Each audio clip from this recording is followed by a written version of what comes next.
আসসালামু আলাইকুম। আজকে কথা বলবো শিশুর বমি কারণ, করণীয় এবং আমরা কীভাবে এটা প্রতিকার করতে পারি।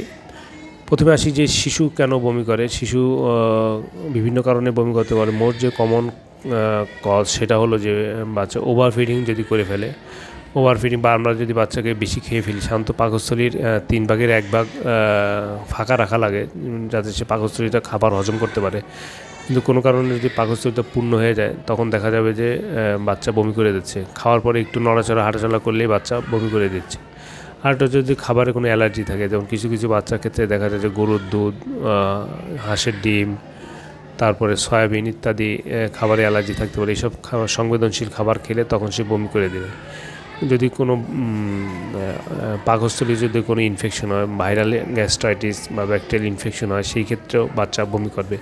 এক্ষেত্রে দেখা যাবে যে বমির সাথে জ্বর, পেট ব্যথা এবং কিছু কিছু ক্ষেত্রে কিন্তু পাতলা পায়খানাও থাকতে পারে। আরেকটা হলো যে গ্যাস্ট্রোইসোফেজিয়াল রিফ্লাক্স ডিসঅর্ডার।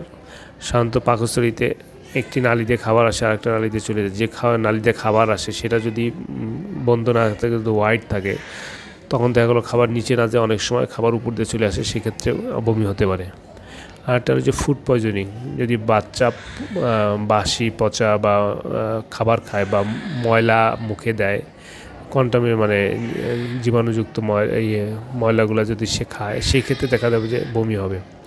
আরও কিছু কিছু কারণে বমি হতে পারে, যেমন প্রস্রাবের ইনফেকশন হতে পারে, রক্তে ইনফেকশন হতে পারে, বাচ্চা কাশতে কাশতে বমি করে দিতে পারে। কিছু সার্জিক্যাল সমস্যা আছে যেগুলো অপারেশনের পরে কিন্তু মানে যেসব বমির কারণে অপারেশন করা লাগতে পারে। যেমন কোনো কারণে যে নাড়িতে কোনো ব্লক থাকে, যে খাবার পাস না করে, তখন দেখা গেলো সে বমি করতেছে, হলুদ বা সবুজ রঙের বমি করতেছে। যদি অ্যাকুট অ্যাপেন্ডিসাইটিস হয়, সেক্ষেত্রে অপারেশন করা লাগতে পারে। এখন আসি যে বমি করলে আমাদের করণীয় কী। শিশুকে হাইড্রেট রাখতে হবে, মানে যেহেতু সে বমি করে তরল বের করে দিচ্ছে, তাহলে তাকে সমপরিমাণে তরল খাওয়াতে হবে। সেটা যে বমির সাথে কিন্তু লিকুইড বা ইলেকট্রোলাইটই চলে যাচ্ছে, এই জন্য আমরা খাবার স্যালাইন খাওয়াবো, হিসাব করে খাওয়াবো, বেশি খাইতে পারবো বা সাথে ডাবের পানি খাইতে পারি। আর খাবারটা একবারে কিন্তু আমরা বেশি দেবো না, অল্প করে বারে বারে আস্তে আস্তে আমরা দিতে থাকবো। আর শিশুকে আমরা বিশ্রামে রাখবো। যদি সে বেশি দৌড়াদৌড়ি করে, লাফালাফি করে, তাহলে কিন্তু আবার সে বমি করবে।